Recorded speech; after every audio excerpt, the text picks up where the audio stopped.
Hello, I'm John Lasciuto, Gallery Director at Florida Gulf Coast University. We're in the Wasmer Art Gallery in front of a series of prints by Thomas Buechner entitled Das Rheingold. These were inspired by Richard Wagner's opera of the same name. We're very fortunate to have these in our collection. They were a wonderful gift by Carol L. Shea to the university. I've invited three people to join us to talk about these prints from different perspectives. The first, Dr. Christoph Bernacki, Director of the Bauer School of Music and the Arts. The second is Andy Owen, Art Professor here at Florida Gulf Coast University. And finally, an FGCU student, Joseph Adams, who is also a student worker here in the galleries.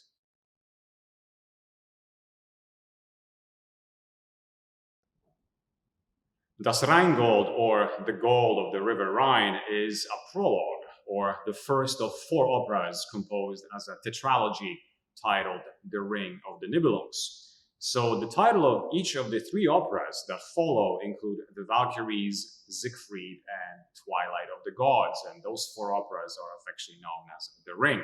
So The Ring was composed by Wagner in the second half of the 19th century. The work is so large that it took the composer over 25 years to complete. And the entire work is meant to be larger than life. It lasts over 15 hours or four days and requires immense theatrical resources. The premiere took place in 1876 at Bayreuth in Bavaria, Germany, and it was performed at a specially constructed theater designed by Wagner himself for his own operas. So The Ring was meant to be performed as a 4-day festival, a celebration of Germanic folklore and mythology. And in simplest forms, it is essentially a folkloric epic about the beginning and end of the world and its own universe with very colorful characters. It's a parable and a consequence of greed and power. Many themes occur throughout The Ring, including the mystery of fate, the abuse of power, the need for atonement and redemption, and of course the power of love and death. And these are always accompanied by very specific music themes or leitmotifs, as we call them in music history. So the entire Ring is an extraordinary work of art and the largest operatic composition in the operatic canon. We can almost follow the story of Das Rheingold from the beginning until the end according to the sequence of these prints.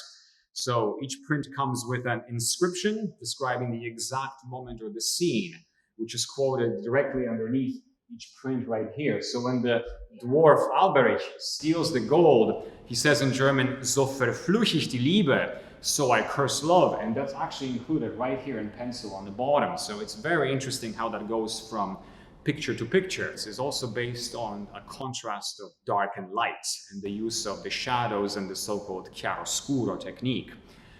In operatic terms, the Italian word chiaroscuro also refers to a balanced mix of dark and light as it pertains to the color of the human voice. So in singing, we often say that chiaroscuro refers to a beautifully balanced voice possessing equal measure of light and dark sound qualities.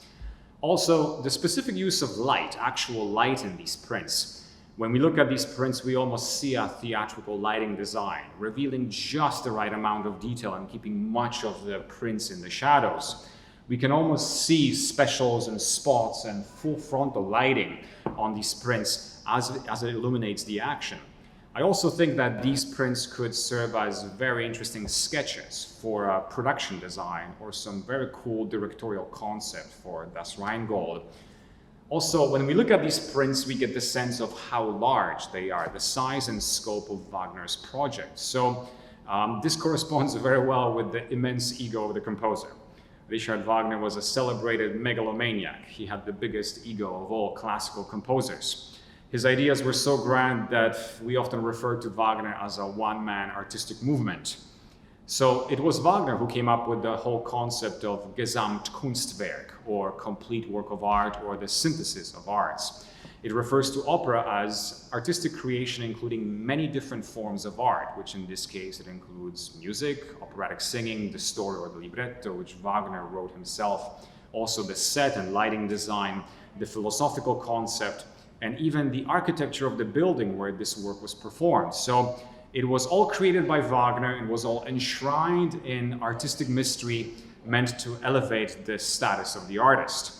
Also, Wagner would be very proud knowing that his Gesamtkunstwerk operas inspired another artist to present the concept of das Rheingold through a very different artistic medium.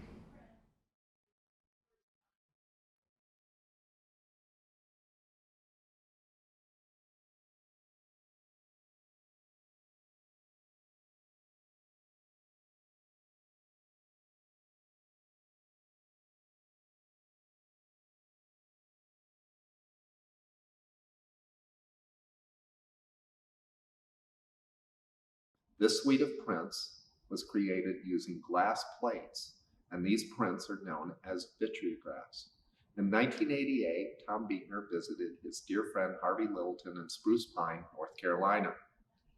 There, Littleton had set up a printmaking studio devoted to researching the potential of using glass as a printmaking matrix.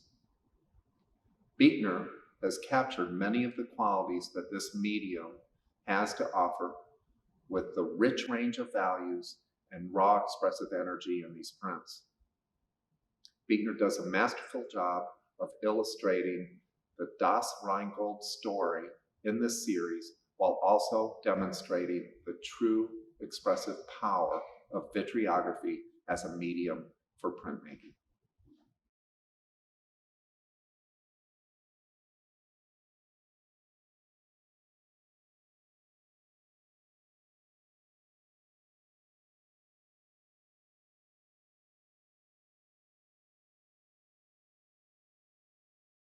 Hi, I'm Joseph Adams, art gallery assistant here at the Wasmer Art Gallery and student of the FGCU Digital Media Design Program.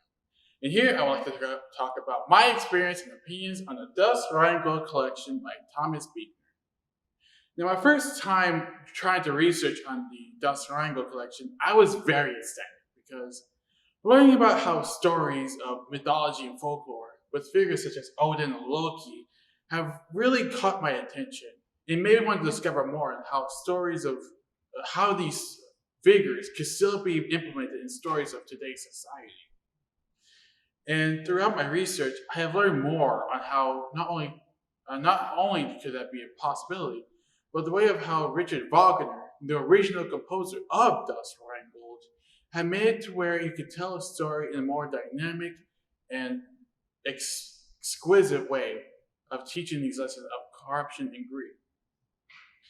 Now, through all these vitreographs, one of my favorites has to be this, where it shows Alberich displaying himself towards the Rhine maidens as they're frolicking around the mountainside.